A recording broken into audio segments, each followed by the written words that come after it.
This is meteorologist Eric Hayden from the National Weather Service in Binghamton, New York.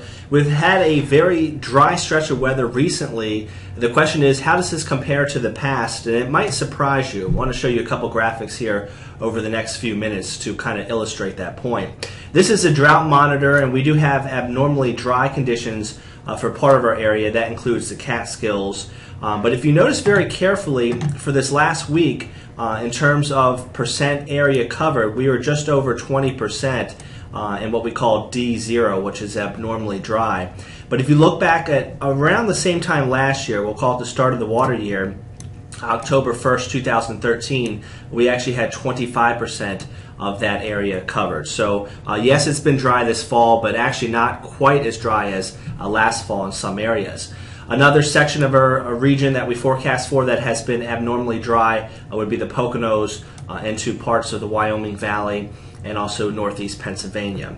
So we have been dry recently, and we are starting to see some minimal effects of that. One thing is our streams have been a little lower than normal, and again highlighting the point mainly across the Catskills. On this graph, these kind of tan shading dots just show below normal stream flow. All the dots that have a clear shape to them, those are normal stream flows for this time of year. So again, below normal, especially in parts of the Catskills and also in northeast Pennsylvania. So yes, the streams are low, but when you compare it to a 28-day average, looking back in history, below normal mainly in northeast Pennsylvania and the Catskills itself.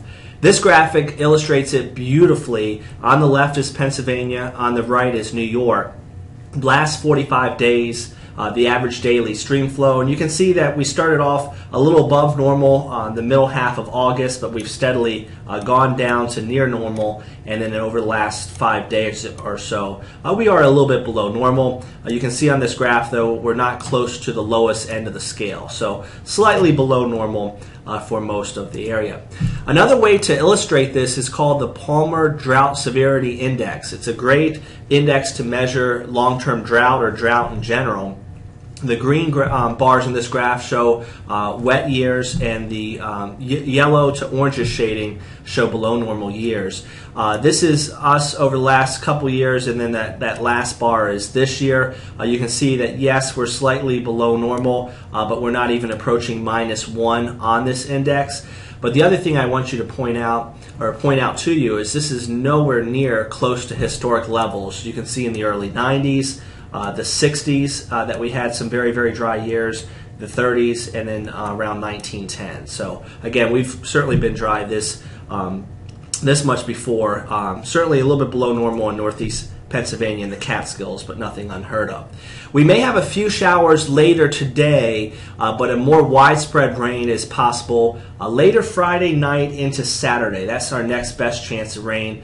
Could see a good soaking rain for part of us, and that'll be our next chance to really see beneficial rain across our area.